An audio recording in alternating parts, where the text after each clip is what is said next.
Okay, so at the very end of the book, there's a scene that happens in a cafe called 490 Cafe. It's actually, that cafe is based on a cafe that used to be in Oakland. It was called ABC Cafe, and it was a very interesting place. So in the 70s and 80s in Taiwan, American cafes became very popular. But these American cafes were American in the same way Taco Bell is Mexican, right? So they would make American food, but they would use Chinese ingredients. So everything would taste a little bit off if you were from America. Well, a lot of the folks that used to frequent those American-style cafes in Taiwan ended up immigrating to the United States. And when they came to the United States, they wanted that style of American food. They didn't want like real American food. They wanted that style of American food. They wanted, you know, a breakfast place with eggs and Chinese sausage.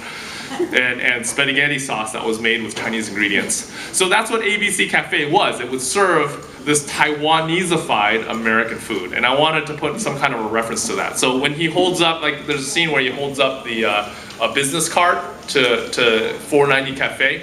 That was actually a business card of ABC Cafe with ABC Cafe's address. That, unfortunately, that cafe is no longer there. The reason why I chose to name it 490 was that's actually a biblical reference. 490.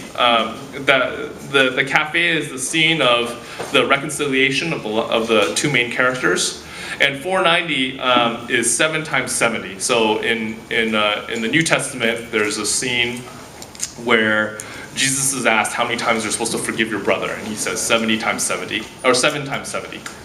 So it's a number symbolizing forgiveness. Any other questions? Hi. I'm not very familiar with graphic novels, I'm sorry, but I'm very interested now after listening to you, and I was wondering how hard is it for you to illustrate and write versus putting together illustrations from someone else and your writing? Well, I think a lot of cartoonists, the reason why we're cartoonists rather than animators is that we're control freaks. Comics is the one visual storytelling medium that gives a person control over their story from beginning to end. Even, like, you can even have control over how it gets published, right? So I think ideally I would like to draw all of my own comics.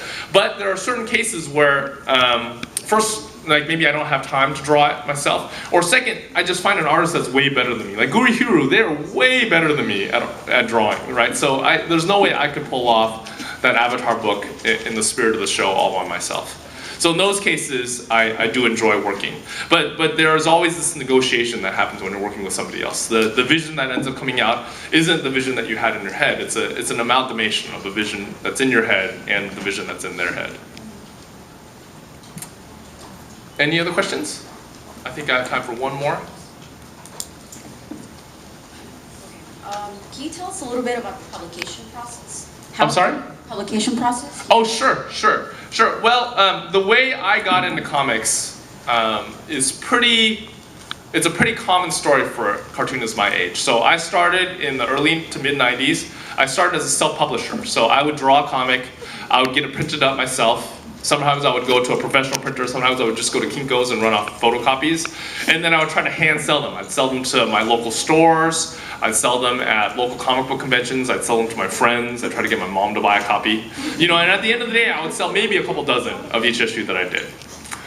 But eventually, through that process, I ended up meeting a bunch of other cartoonists who were at around the same stage. And then some of us started getting noticed by publishers, and publishers started to approach us for our next projects.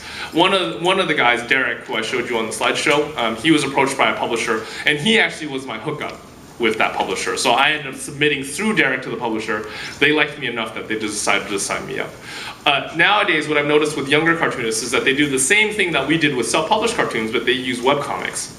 They'll do comics, they'll put them on the internet, they'll slowly build up an audience, and then eventually they'll get the notice of publishers.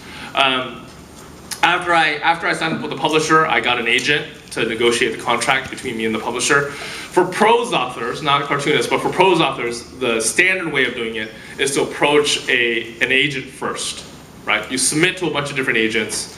When one of the agents accepts you, that agent will represent you and will take you to the publishers. But it seems to me that for cartoonists, it works a little bit differently. Well, all right. Thank you very much for coming, for your attention. I've really enjoyed my time with you. Thank you so much.